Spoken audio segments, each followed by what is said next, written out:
Good afternoon. My name is Chantel Smith. I serve as the Assistant Director for Recruitment and Inclusive Communities within the Honors College. And joining me for this information session, we have Dr. Janine Lang, the Associate Director of Admissions and Recruitment, also within the Honors College. So this presentation will be about 15 minutes, and then we'll open up the floor to answer any questions that you guys have for about the next hour or so, about an hour and a half. Please make sure to use the chat feature only if you're having some type of technical difficulties, like if you can't hear us or anything like that. If you have questions, there is a Q&A feature that should be at the bottom of your screen for the Zoom. So you're able to ask your questions in there. And if you see someone else's question that you are also curious about, you actually have the option to upvote it, and it'll move it up in our queue so we can see that that's a question that wants to be answered with priority. All right, so just getting started, let's get into it. So for those of you who may not know what the Honors College is, the Honors College at the University of Maryland is an opportunity for our invited students to join a community of faculty, staff, and other students who are dedicated to diversity, inclusivity, responsibility, and a sense of engagement within the world. So our students who are invited in the Honors College will join one of our 8 living learning programs, which will provide each student with a community and opportunities to explore a focused curriculum as they pursue their honor citation, which they typically will earn within their first 2 years. Most of the courses for that honor citation will satisfy general education requirements, so the courses students are taking will actually help them as they work towards earning their degree. You can basically look at the Honors College as an enhancement to your child's education, nothing in additional, allowing you to have like a different option of classes to take in order to fulfill, like I said, some of your graduation requirements with a co-curricular component that's included. So our goal with this is to foster learning inside and outside of the classroom and to create a supportive, close-knit community for our students. So our 8 living learning programs offer students a wide range of concepts and ideas to explore, which includes cybersecurity, design, research, humanities, business, globalization, and the life sciences.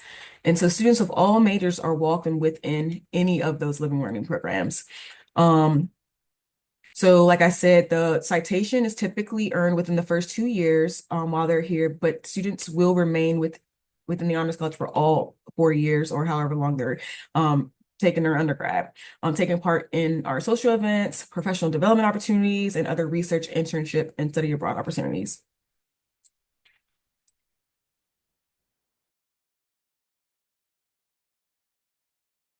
Okay, so first we're going to talk about a little bit about the 8 different programs. So all students who are invited to the Honors College who participate in honors will need to be in one of these 8 programs.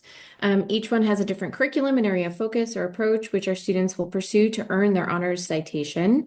Hopefully, most of your students have already submitted their preference form and have received an invite to one of these 8 programs. But if they haven't, we still have an opportunity for students to submit that form. The final deadline will be April 14th, so please encourage your students to submit the form if they haven't already, so that they will receive a response from us prior to that May 1st enrollment deadline. So just a little bit about each of these 8 programs. The Advanced Cybersecurity Experience for Students program, known as ACES, is trying to develop successful, forward-thinking cyber leaders who create a safer world by embracing both the technical and non-technical aspects of cybersecurity. Design Cultures and Creativity explores the roles and impact of design in our societies and creative practices in ways that cut across STEM and non-STEM disciplines. These students are theorists and thinkers who investigate the digital age through designing, analyzing, and creating. Gemstone is a unique multidisciplinary 4-year research program for honor students of all majors who are interested in leadership, teamwork, and social impact.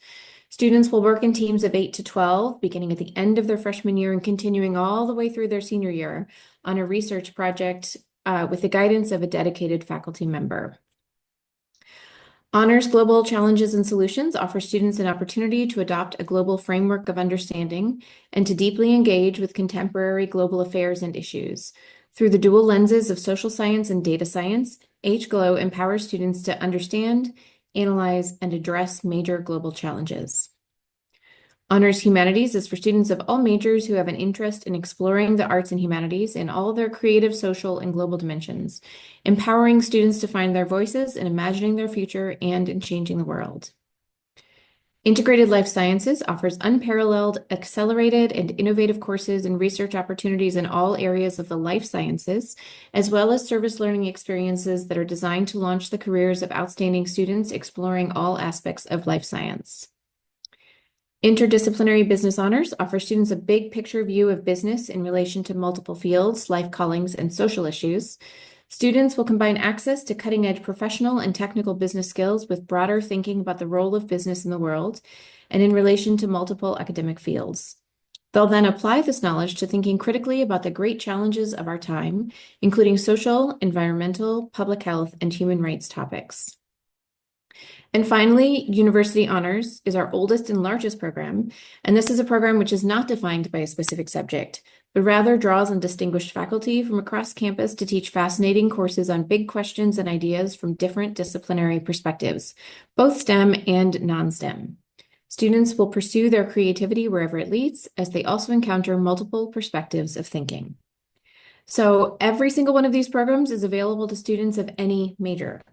So we often get the question, my student is an X major, which program is the right program for them? The right program for your student is the program that they are interested in, whether it's related to their major or not.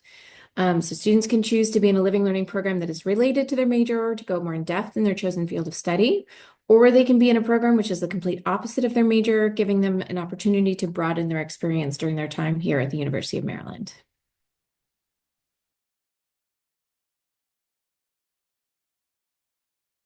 Okay, so what are the benefits about being an honor student?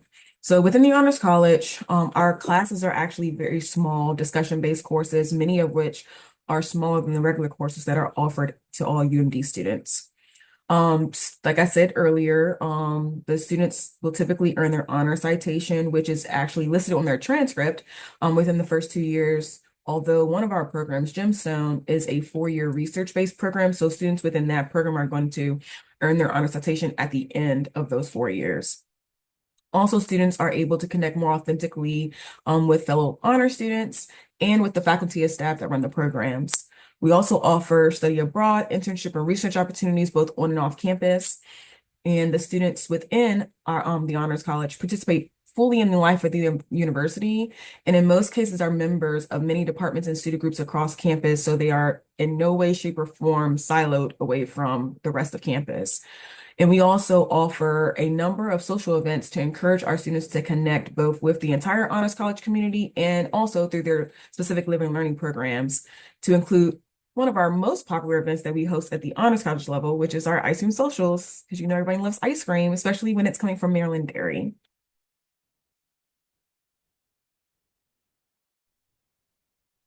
Okay, so our location, very close to DC, gives our students access to many internship opportunities in the Baltimore, Washington, DC region. Each of our programs will bring in experts in the field of study to meet with their students. So for example, the Advanced Cybersecurity Experience, or ACES program, has a career mentor component where experts from organizations such as the NSA will come in and talk to the students in the program about their career, how they got there, and to offer the students guidance on their careers. Internships are available to our students both during the school year and over the summer, and there are internship opportunities both on and off campus.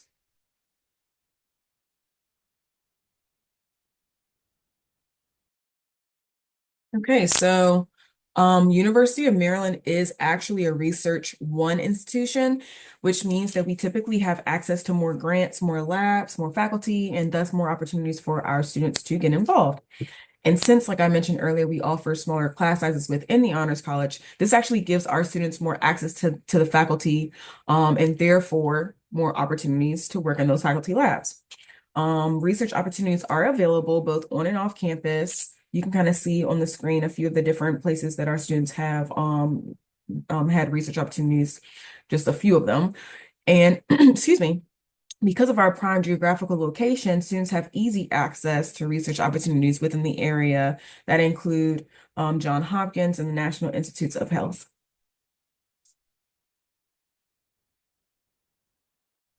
Hey, and lots of students are interested in study abroad. I will be honest, some of our students are going to be in majors that will have heavy course loads. So it might make studying abroad for an entire semester challenging. But there are certainly students who are able to take advantage of study abroad semesters, and we also offer winter, spring break, and summer study abroad programs. Several of our living learning programs do offer study abroad options for students specifically in their program, so that's another option for our students. In addition to those, there are, of course, study abroad options throughout campus that are available to all University of Maryland students, or honor students included. But some of the specific programs that we offer, University Honors offers a summer study abroad option in Oxford. IBH and ILS offer some winter term options. IBH recently went to France and Italy. France 1 year, Italy another year, and ILS does a winter term option in England every 2 or 3 years. And then there's also a spring break option. So for instance, HGLO, the Honors Global Challenges and Solutions, is currently with a group of students in Panama during our spring break, which is this week. They left last Saturday morning and they come home Saturday or Sunday, I think. I don't know exactly when. Follow along on their Instagram. I've been having a lot of fun following if you're interested in that. So students who are interested in studying abroad should definitely talk to their advisor about the possibilities as early as possible and should visit the study abroad office on campus. And there's usually a study abroad fair in the student union that students are notified about at the beginning or around the beginning of each semester.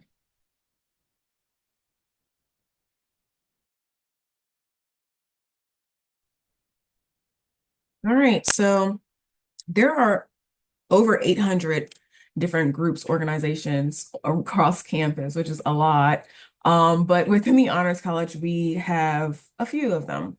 And I just wanted to highlight a couple that your students could get involved with. So one is our Honors Ambassadors, which is a volunteer organization consisting of our current students who are available to talk with prospective students. Um, these students are typically participating in all of our on-campus recruiting events, and also virtual events. And then also within each living learning program, within honors, there's a student advisory board. And then we also have a student advisory board at the Honors College central level, which serves as a connection between the students within the programs and the faculty and staff who run the program. So these students organize and give input for social events and program-specific activities outside of the academic curriculum.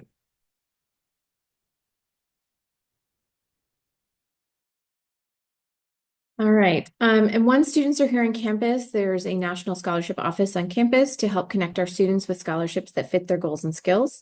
And many Honors College students have been very successful in applying for and winning these competitive national and international awards.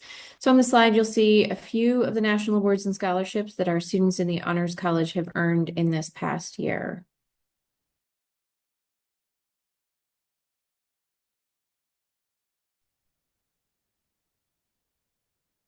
And then here on the screen, you can kind of see some quick stats from our students who had graduated during the 2023 school year that included spring, summer, and December graduation. So 69 of the graduates had a job after graduation, which is great. 27% of those students all had planned to attend grad school. And then some students also went into different volunteer opportunities that include places like the AmeriCorps or Peace Corps. And then also a small percentage of our students opt to join the military after graduation. And here's some examples of some of the places where our students go. So on the left, you'll see some of the graduate and professional school destinations, places they've gone. And then they've attended these programs for programs like med school, law school, vet medicine, library science, engineering, anthropology. And then you'll also see some career placement examples. So for example, we had a recent grad who's a systems developer and software developer engineer at Amazon, a financial analyst and program manager at Microsoft Corporation, and several classroom teachers in local school districts. So this is just a small sample of the many places that our students go after they graduate.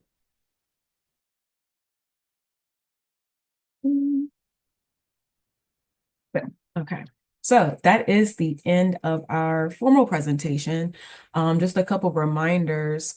If your students submitted their program preferencing form by our best consideration date, which was February 19th, then they should have already received their living learning program placement. Any of the students who submit after that deadline will have until April 14th to submit their form. we do want to note that at this point, we cannot guarantee a placement for those students who are submitting afterwards, but we will certainly do our best to get them in place into one of our programs. So if they do if they're able to submit by the April 14th deadline, they should be hearing back within a couple of weeks following that. Also, if your student plans to live on campus, please remember that they need to submit their housing application along with their confirmation to attend UMD by May 1st. And if your student is in the Integrated Life Sciences program, the Interdisciplinary Business Honors, or the ACES, which is the cybersecurity program, they are required to submit the housing form since those programs have a limit requirement. And then if your student has any questions like following this, or you can reach us at honorsadmissions@umd.edu. So with that being said, I'll go ahead and unshare my screen so we can start getting to your questions. And feel free, if you have not done so already, to go ahead and put your questions in the Q&A area so we can address them.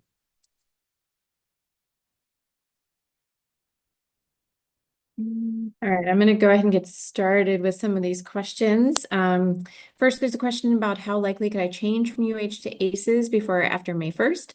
The answer to that question is we don't know for sure, but we are maintaining a list of students who are interested in changing programs prior to or soon after May 1st. And we will respond to those as we are able to. In most cases, we're not able to give students a definitive answer until after May 1st. But you can certainly put a request in. So you would email us at honorsadmissions@umd.edu with your name and UID, the student, and then we will respond and let you know that we got your message, that you are on our list, and we'll, make any changes we are able to and send you notification as soon as we know. There's a follow-up question. Since University Honors is so broad, do students in this LLP get access to the experts in all of the other honors groups? I'm wondering how this group works for students to get an in-depth experience in something. For example, are there more quantity opportunities to explore? Okay, so in general, the coursework and extracurricular activities that are offered for each LLP are for the students in that LLP only. So, a student in ACES can't take a DCC course and a student in DCC can't take an ACES course. And then ACES is going to offer extracurricular activities that are specifically for their students. Sometimes a program will offer opportunities that are open to anyone in the Honors College, and that information will be advertised to students. We have a weekly newsletter in Honors Central that we send out to all Honors College students, and if there's a program offering an event or activity that's available to anyone in the Honors College, we will get that information to the students. But in most cases, students are going to be able to take advantage of the programs and offerings and courses that are available in their specific program. For University Honors, how do students get an in-depth experience in something? I'm going to use terms that I will probably get incorrect, but the University Honors curriculum is built on tracks and clusters, and I think it's the clusters that are designed to be an opportunity for students to go more in depth in a specific area. So there's a cluster of 2 or 3 courses around a specific topic that a student can choose to take that will count towards their UH citation and their honors curriculum. So students can certainly choose to pursue specific clusters that are offered, and UH changes the clusters or offers new clusters every year. So every year there's 4 new clusters introduced, and the clusters last for the specific topics last for 2 years. So students are able to pursue a cluster that they're interested in, and that does give them a more in-depth experience in a specific topic. Okay, there's a question about, will there be any changes to programming for the honors colleges in response to federal guidelines, orders, diversity research? If so, what are the changes? And perhaps more broadly, has the school provided an official statement regarding potential impacts to funding, both federal and state, on student experiences, programs, expectations? So what I can say right now is that the University of Maryland is trying to stay up to date. There's a lot of information coming. There's a lot of information changing. As of now, we have nothing changing, but it's definitely something we're keeping an eye on. We want to be cautious because we don't want to impact our students and our programs negatively. The university president has sent a few messages. I can send in the chat in just a moment. I'll send a link to a message that the university president has sent, so you can see it.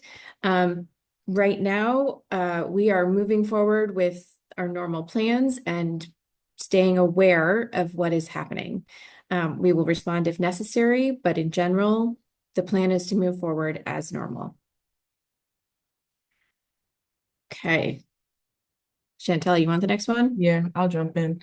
So the next question is, are there honor sections of larger prerequisite courses such as chemistry, bio, etc., which are the same curriculum as the large course sections, but which are only comprised of honors college students and are smaller? So yes and no. So there are there are honors versions of those types of courses, which are called H version for honors versions. They are actually open to all students on campus, or undergrad students on campus. The difference for honor students is that they automatically are able to register for those courses. So if it's like a Bio 101 class, which typically could be in the hundreds for a regular section, that course for the honors version it's going to be a lot smaller, basically. So our students get immediate access to that. If you're a student outside of the honors college, you actually have to go to the academic college, which is offering that class, to ask permission to register for that class. So it's a process to get into those if you're not in honors. So that is another benefit for our students, that they do get immediate access to those courses if they choose to take them. Okay.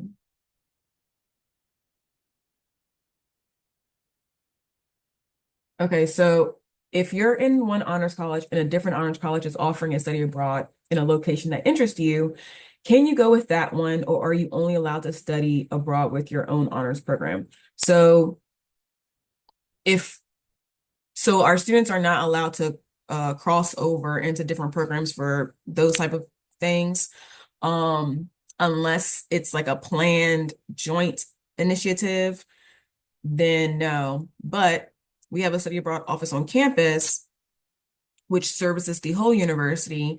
And so typically we'll tell students that, if they are looking to do study abroad, we highly recommend they check in with that office as soon as possible, just so they can kind of go over what's to be expected, to look over their degree requirements, to see where they can fit it in at. And that actually leads me to another question I saw about. Actually, sorry, Chantel, I'm Oh, going to interrupt because I was not aware of this, but I saw again, I'm following the HGLO team in Panama right now. And Dr. Croco, the director of the program, mentioned that the HGLO study abroad option is available to other students, not just HGLO students. So oh, I believe they plan to make this a yearly trip to Panama and to continue to make connections in the country. So that is definitely something to look into if you're at the University of Maryland. well, that's awesome. Yay. Okay, well, scratch what I just said, except for that one. Um, to add to that, I did see a study abroad question in regards to gemstone. Oh, sorry, I answered that one in the chat. Oh, you did?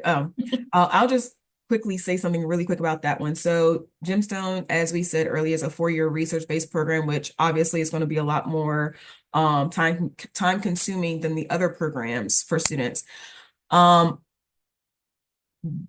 We can't typically say when the best time for them to go for study abroad is. It just really depends on how their credits fall. If they're transferring credits over, if they're not, what degree requirements they have left. What I will say is, in my experience with working with these students, a lot of them that have been in gemstone that have chosen to study abroad have done it in their junior year, and they've done a whole semester. So it can be done, but it needs to be planned out. Hopefully that answers the question. Um, does entering into your freshman year with multiple credits impact course selection? It can. So some students come in with no transfer credits, some students come in with 60 transfer credits. So it really just depends on which credits you're coming in with, if you're coming in with any, and where they're going to fall as far as like the course equivalency to us. There is a site which I can find in a second, but there's a site that that we have that basically tells you whichever course you have, how it kind of transfers over if you're taking it from like a community college or something like that for dual enrollment. But yeah, so that's something that we would definitely during orientation, the students have to go through their first semester course selections with an advisor. That is the time where they're supposed to be telling them like, hey, I've taken these courses. Um, will they, are they equivalent to any of these other courses I'm supposed to be taking in my, first year or so? And then they'll be able to discuss that with their advisor. I always say I advise students if they feel like they've taken a course that's for like they already got credit for a course to avoid that course until they can talk to an advisor so they're not duplicating their efforts. Do honor students have options on dorms? So the three programs that I mentioned earlier, Integrated Life Sciences, Interdisciplinary Business Honors, and ACES, which is a cyber program, they all have living requirements, which means their students have to live in their resident halls, which is for IBH and ACES is going to be Prince Frederick Hall, which is on South Campus. And then ILS, which is the life sciences one, is on North Campus in La Plata Hall. So those are like set residence halls. That there are no other options. They have to live in theirs. The rest of our programs, we're assigned residence halls for each one of them, but the students do not have to, they're not obligated to live there. We highly suggest that they do that because that's a part of being in a living, learning community. But we definitely have students who, one, are commuters, so they're not even living on campus, and two, maybe they have friends from high school that are not in honors that they want to live with, and they, get together and decide they're going to live in another resident hall. That's totally fine if you're outside of those three programs. All right, there's a few more questions about housing and the housing form and things like that. So I'm going to try to answer these. So there's a question for students who received their LLP of their choice and signed up for housing. Are they assured of a dorm room in the assigned dorm for that LLC? So in general, yes, if you've submitted the housing deposit in your confirmation on or before May 1st, then yes, your students are going to be placed in the dorm associated with their living learning program. And that is actually another question. Are there honors specific dorms? So we have 8 programs and each program has a specific residence hall that their students live in. So we actually cover 1, 2, 3, 4, 5, 6, 7. We have programs in, I think, 7 different residence halls on campus. But for instance, ILS students live in La Plata and Honors Global Challenges and Solutions students live in Dorchester Hall. So depending on which program you are in, and if you submit the housing deposit and confirmation on or before May 1st, then you are going to be placed in that specific residence hall for your LLP unless you request something different. So just keep that in mind. I think that covers some of those questions, but there's also questions about do Gemstone students have to live on campus all 4 years? None of our students, no honor students have to live on campus for all 4 years.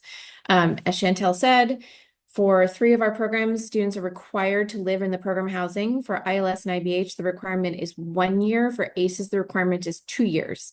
For the rest of the programs, there's no requirement to live on campus, and certainly not for all 4 years. When submitting the housing form, how do you ensure you get the dorm assigned to your specific honors program? So we actually manage that part. So if you are invited to an honors program, as long as you submit your form on time, you'll be assigned. What happens behind the scenes is that I provide the Office of Resident Life with a list of our incoming students and which program they are in, and then Res Life makes that assignment. So I am the one who provides them that information and they make the assignments based on that information. If we change, because this is a question we get a lot also, if we're able to change a student's program, either before or after May 1st, we notify Res Life so that they can make the correct assignment. Obviously, we have a hard deadline on that because if we're going to change programs, Res Life has a date by which they need to be done with any program changes, because they have to then start making those housing assignments so that they can get the information out to the students. So we work with Res Life on that, but students, there's nothing on the housing form that says which dorm do you need to be in, which LLP are you in there for, which dorm. You just submit the housing form. I think it's more general questions. It's questions like, are you an early morning person or a late night person? That's the sort of thing that they're looking for on that form. But we work with Res Life to make sure that they know who our honor students are and which program our honor students are in so that Res Life can make those assignments. There's another question about housing. If you are an IBH or another program with a designated residence hall, can you have a friend not in honors college? And you have a friend not in honors college, can you room together? Especially for the programs that have required housing, the answer is no. Because we have to balance the number of beds and rooms available in each residence hall with the number of students in each program. So in general, no, you can expect not to be able to pull like a non-honors or a student outside of that LLP into a residence hall. If you are in a program that does not require you to live in their housing, you may choose to live outside of the housing and live with someone who is not in that, who's not in honors. But that would be, after you submit the deposit for housing and confirmation, that would be a conversation you'd have with Res Life, since Res Life is the one who makes those housing assignments. Chantel, you want to take a few? Okay, so there are a few questions. I'm trying to consolidate all of them about the classes that honors offers. So just to start, so we've been saying classes are small. So people are asking, like, what does that mean? Like, how small are they? So for our classes, and let me back up for a second, because this also answers another question. Each of our programs, each of the 8 programs has their own set curriculum that ranges from 15 to 18 credits. They're all different classes that cannot transfer over to each different program. So that's one thing. So with that being said, within those classes, which are program their students in, the classes will range, I want to say, I've heard some as little as 15 to like 30-ish. So they're pretty small. Compared to, obviously, like I said, the classes that they're gonna be taking that may have over 100 or so students in those, and those classes are typically like the lower level courses anyway, or for general education courses offered at school. So that's about the range as far as our class sizes are concerned. So like I said, it is more intimate. It's discussion based. So like they're not being lectured at. They're actually able to talk about what they're learning and, learn and grow from each other. What proportion of classes are taught by TAs? So I don't know the proportion. What I do know though is that some of our honors courses are taught by TAs, and those TAs typically are upperclassmen honor students. So that's another opportunity that I didn't even mention earlier, as far as like opportunities within honors, like leadership opportunities, is becoming a teaching assistant, which a lot of our students take advantage of. Once they've passed a course, they go through the process of becoming a TA, and then they end up TAing for the next cohort that comes in.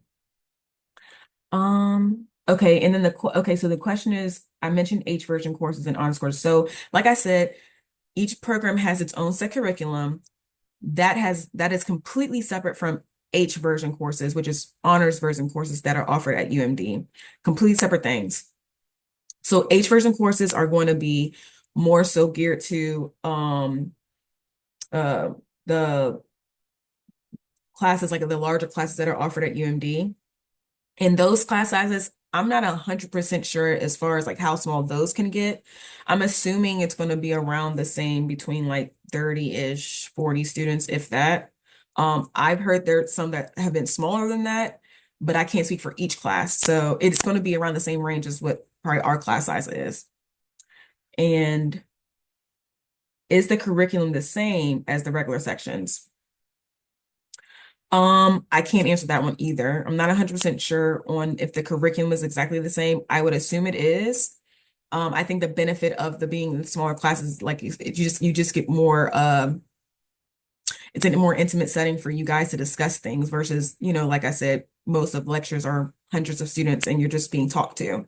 So if you're in a smaller setting, you're able to not only, discuss things with your classmates, but also have like a closer interactions with your professors, which is just a benefit in itself because that's just part of networking as well. So yeah, so again, those two things are completely separate. And just to reiterate, just in case somebody had missed it, so H-version courses are offered to all UMD students. The difference is for us, our students can automatically register for those.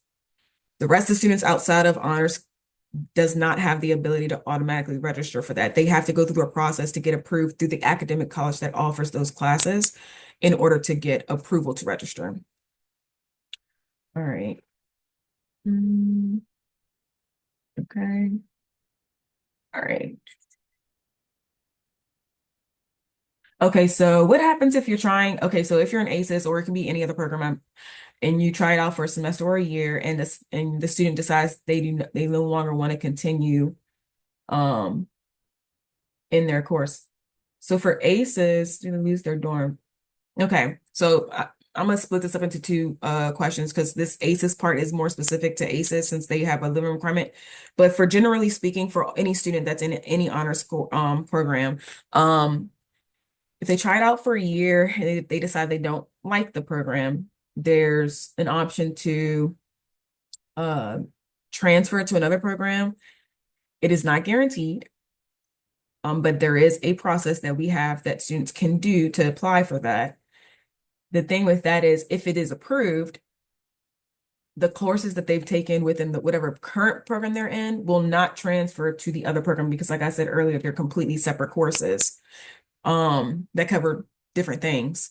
So that student would typically, so if they were in ACES and they took the first two ACES courses and they decided, oh, I don't want ACES anymore, I want to go to Honors Humanities. So their second year, their sophomore year, they'd be starting out with the freshman cohort that are coming into Honors Humanities because they have to start that curriculum, that curriculum at the beginning, which is with the freshmen coming in. So those two courses that they had for ACES are not necessarily lost within their degree, but they will not be counted towards their honor citation requirements, if that makes sense, hopefully. And then to answer their second part about the ACES losing their dorm, if it's after the first semester, and Jenny, you can interrupt me if I'm wrong, but if it's after the first semester and they decide they don't want to take the next semester, I'm pretty sure they're still able to stay in that resident hall for that first year. They're not going to kick them out in the middle of a school year. However, after the first year, if they decide to get out of ACES and they do transfer somewhere else or decide to leave honors completely, they are not required to live in that resident hall anymore, since that is no longer the requirement for that student, if that makes sense. If you need any clarification of anything I just said, because I probably confused some people, you can go ahead and just ask for clarification. We have somebody with their hand raised. Let me see. Mako, let me see.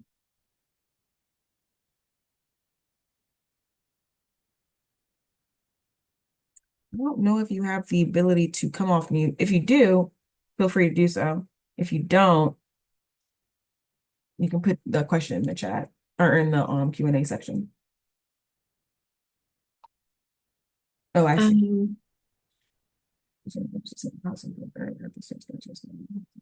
Okay, I see your question if this is it. Is there an advantage to submitting the housing form early? Are honor students guaranteed a spot in their living learning program housing? Yes, they are guaranteed a spot in their living learning program housing as long as they complete their housing form by the deadline. Is there an advantage to submitting it early for our students?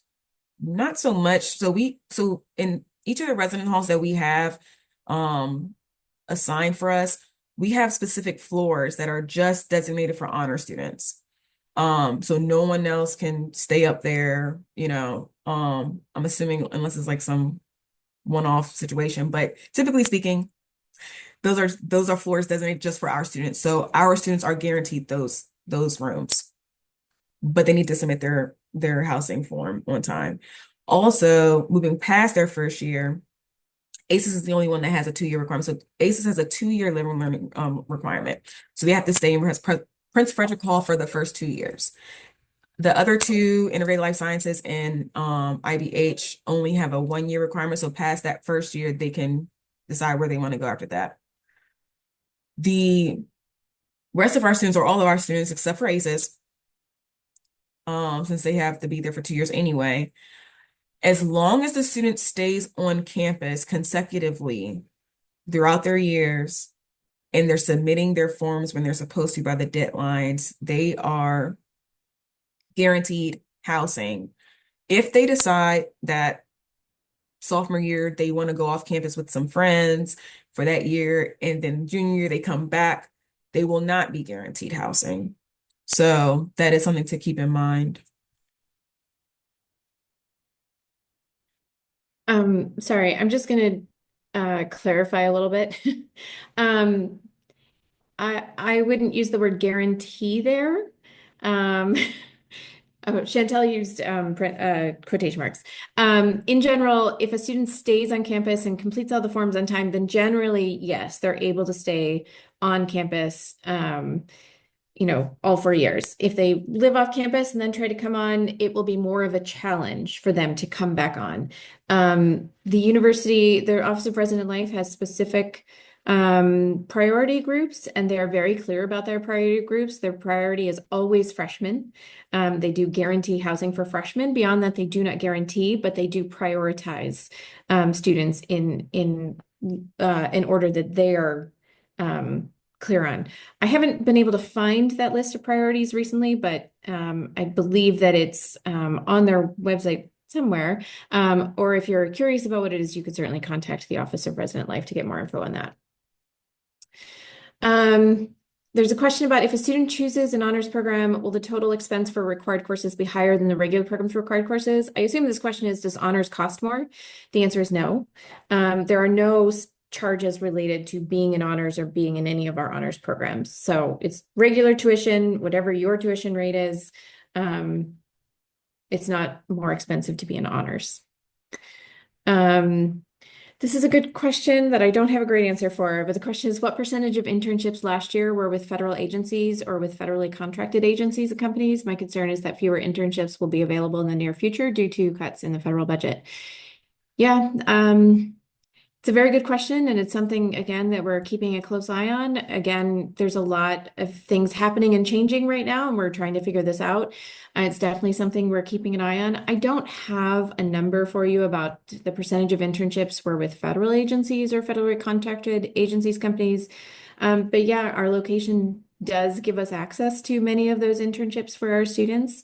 And it is a concern and something that we are closely watching. So at this point, I don't have an answers. I don't have any specific answers, just yes, we're aware and we're keeping an eye on it. And it's going to affect students across the campus, students in honors, students not in honors, and I'm sure many other universities and colleges that have students who pursue these internships as well. When will or should honors students meet with an academic advisor for the first time? So I have 3 questions in a row about advising. So that is orientation. So orientation takes place over the summer. There's quite a few dates offered for orientation. It's pretty much from the last week or so of May all the way through the end of July. And then the orientation office gets a couple weeks off, and then they have a few other orientations the last 2 weeks leading up to the start of classes. There are 3 specific dates that are honors orientation dates that we encourage our honor students to attend those dates if they can. But the priority is attending for your major, because the main purpose of orientation is to register for your courses for the fall. And that is what you do when you meet with your academic advisor for your major. So ideally, honor students will come for an honors orientation date, but if they cannot make those dates or there's not spaces, register for an orientation date based on the major. So that is when students will meet with an academic advisor for the first time. And then there's a question about how many advisees does each advisor have, and do students have the same advisors for all 4 years? For that question, I'm going to say it depends on the major. Um, I previously worked in the School of Music, where we had one advisor for all of our undergraduate music majors. And before he retired, yes, he was the advisor our music majors saw. For some of the larger colleges, there's going to be a variety of advisors. And if students can, schedule in advance and be flexible, then yes, I'm sure they could meet with the same advisor. As long as that advisor is still in that role. But oftentimes, students will, need to schedule an appointment, and it'll be first available, or whoever has an appointment available that the student can work with. So the answer to that question depends on the major. And then the follow-up question about advisors, are the advisors specific to Honors College? So no. Again, students are going to meet with the advisors for their academic major, because those advisors are going to know the academic degree programs and what the degree requirements are. And so they are going to be the ones that students have to meet with. There's certain times that students are required to meet with an advisor. And again, some of those specifics are dependent on major, but students have to meet with an advisor prior to their first semester. So this summer during orientation, they have to meet an advisor when they've hit 60 credits, or just after they hit 60 credits earned. So that is another time. And then they are required to meet with an advisor the semester before they're going to graduate, or they intend to graduate. So there are 3 times that they are required to meet with an advisor before they're able to register. And then other times will depend on their academic major and what those academic major advising requirements are. So the advisors are going to be in the academic colleges, not in the Honors College. But each of our living learning programs have faculty and staff who are there to help students. And so they're going to help students make sure they meet the requirements for the Honors College citation. They're there to be a resource. They're there to advise them, on their goals, on if they have questions about specific classes. They can certainly serve as recommenders. They can write letters of recommendation. They can help students find internships or research opportunities. The program faculty and staff are there to assist the students and want to meet with the students. So the students in the Honors College will have their academic major advisor, and they will have the faculty and staff in their program as an additional resource available to them as they're pursuing their degree. Is there anything else? Here's a couple of random. When is the move-in date for the fall semester? I don't know if that has been announced yet. Typically, we have a very sort of regular schedule, and we know exactly when things are going to happen. But this year, the first day of classes is after Labor Day, which is unusual. Usually, our first day of classes is prior to the first day, or prior to Labor Day. It's the week before. And so we're not sure yet. There's folks working on it. We're just not involved in those conversations. So we don't know yet when move-in is happening. That information will come later, so stay tuned for that. And then orientation dates. I'm going to put this into the chat, but there's a website for orientation where all of the dates are available. All right, Chantel, you want to go? All right, so next question is, and this is another percentage thing, so unfortunately I don't have this exact number, but I'll give you general stuff. So what percentage of the students who enter the Honors College actually complete the program and earn their distinction when graduating? And are there any student satisfaction surveys as it relates to the honors program? And if so, are they able to be shared? Okay, so I don't have an exact number as far as the completion. However, what I can say, me and Janine have been here, I'm going on six years almost, something like that. So we've brought in at least like 5 cohorts at this point, of students. So typically the majority of the students who come into honors stay in honors. There's always going to be a handful of students throughout the years that kind of decide it's no longer of interest to them, and they'll kind of, within their first 2 years, they may decide they don't want to go like stay in honors, and they may leave.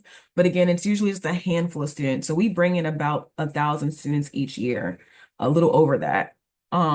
give or take. And maybe a handful of those might decide, maybe less than that, might decide between their first and second year they don't want to be in honors anymore. So it's very small number, if any number. Um, and are there satisfaction certs? So our students do take when they're so the university in itself has like student satisfaction surveys that rate the courses, which would include our courses. That is at the university level. So I'm not sure about the access to that. We do our own internal surveys, typically at the when students are graduating or getting their citation. Is it graduating? Yeah, I think it's graduating. So when they're graduating, we send out a honor specific survey to find out how their experience was. And that's for feedback for us to get better because it's internal and it's more so for us to, see what needs to be improved and what's going well that is not shared, made public, outside of honors. So hopefully that answers the question. But we do address situations if there is feedback that we get from students, it is addressed. Um, Okay, I missed this one early about the classes. Sorry. Do classes fill up, and what happens if my student can't get into the class they need to complete their honors program? So classes, so generally speaking, for the university, classes can fill up, and so you gotta be quick when it's time for you to register. As far as honors courses are concerned, I would say that's pretty rare for them not to be able to take to register for a course because, like I said, we plan in cohorts and each year has a set class, like, or two classes that they're taking. So to plan accordingly, we know kind of how many seats are needed in those courses, how many seats we have in those courses for each year. So generally speaking, like, no, they should not have an issue with registering. I know UH does this. I think Honors Humanities does too. There are a couple that are a little bit flexible when it comes to the requirements, like how you're doing the classes. Like it doesn't have most of them have to be in consecutive order. I know UH specifically does not require some of their courses to be in consecutive order. So I've, had students who have told me that basically like there may be a class that they need to take for their degree program, like their actual like major, that is very they got to be on it basically to register for that course, or they may miss a seat, and maybe that's the same semester that they're supposed to be taking an honors course in UH. They do have the flexibility there to kind of decide like, okay, I can't take this honors course right now because my priority right now is this major course because I know the seats fill up pretty fast. So UH does require, I mean, not require, but UH does have that accommodation for their course, some of their courses, since they're not they don't have to be all in consecutive order. Um, can students in a living learning program other than ACES take ACES courses? Yes and no. So ACES is different than our other programs in the sense that they actually offer a minor. Now, that minor is open to anyone on campus. They have to apply for it though, and be accepted into the minor program, but it is open to all students. The actual ACES courses for honors for those first 2 years are not open to anyone else outside of ACES at all.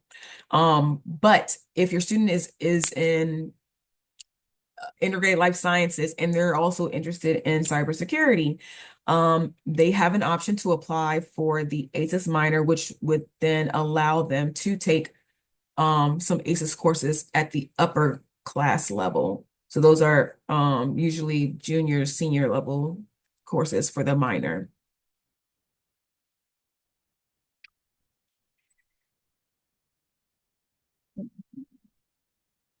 All right, I can answer Oh, go ahead. Okay. a few. What is the best way for students to meet other honor students in their same program to request for roommates? It seems harder since it's a much smaller group of people to select from. So, I believe that many of the programs offer students a chance to connect. individual, like they manage a connection. I believe some of our programs offer like a meet and greet online session sometime in like May after students have confirmed. So that's one option. Additionally, the Office of Resident Life has a roommate finder program online that they run usually, well, now I'm trying to remember. I think it's usually in June, early June. And students will be sort of coded with their LLP and can only match with other students with that LLP. So that is going to be a smaller group of people that they will be able to match with that are specifically in their program. Additionally, another place to meet students is orientation. If you come to an honors orientation, you might students might meet other students from their program during that session. And if they're attending one of the earlier ones, which this year we only have one in June, they can, connect with that person for a roommate. If they're attending one of our July sessions, that is past the deadline for roommate preference, for students to select a roommate because June is, or at the end of June is sort of the deadline, and then Res Life starts making the housing assignments. And once they start that process, they cannot accept more requests. So if your student is attending a June orientation, they might have an opportunity to meet other students in their program at that time. Many of the required honors classes are offered at popular times and can conflict with other required courses. If students are unable to complete the required honors courses in the expected semester, how is that handled? I will say this happens, like Chantel mentioned, we bring in around 1,000 freshmen each year into the Honors College. Each year there's 1 or 2 students who have this type of conflict. In general, we want students to work with us. If there's something we can do to help, we absolutely will. We'll connect with the advisors in the major, see if there's an option, if there's something we can work out. But we would like students to connect with us, ask us, for advice, help us figure something out.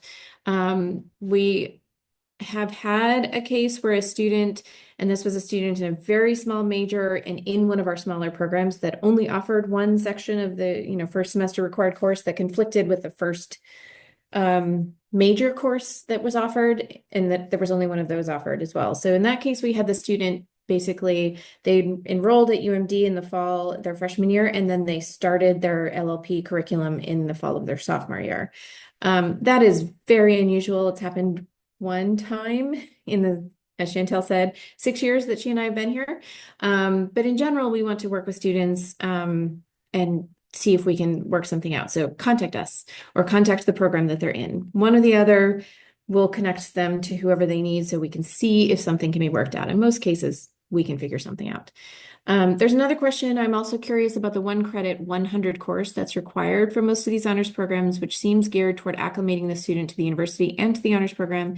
Is this 100 course absolutely required, or do students have to attend each week?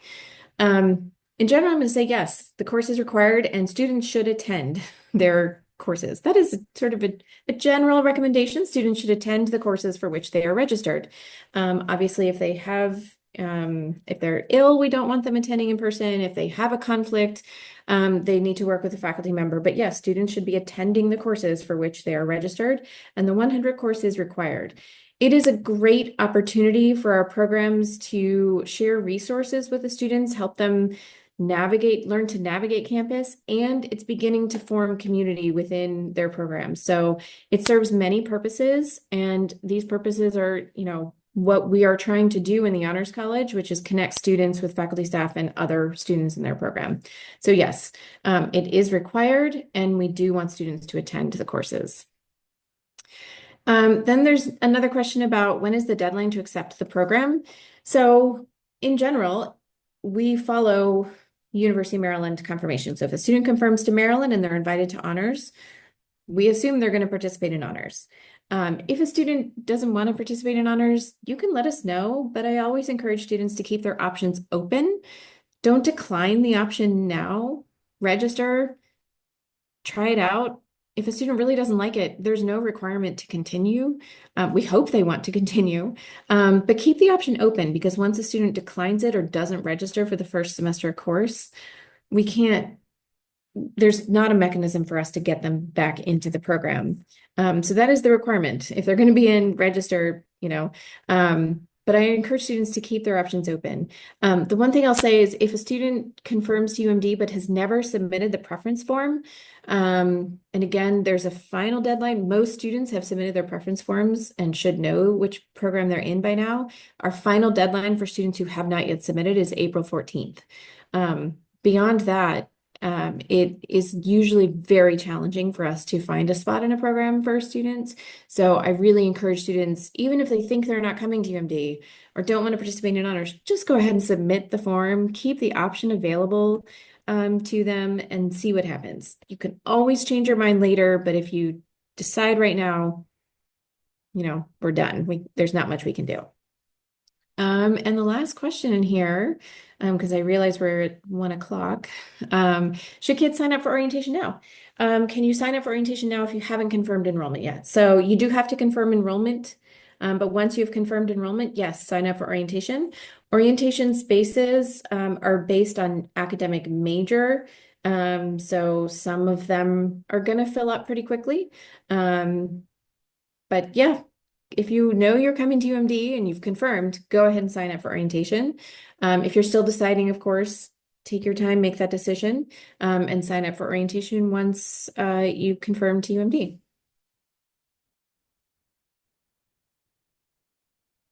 Perfect. Yay, we're right on time. So I just put our email in the chat. So if you guys have any follow-up questions, feel free to shoot us an email.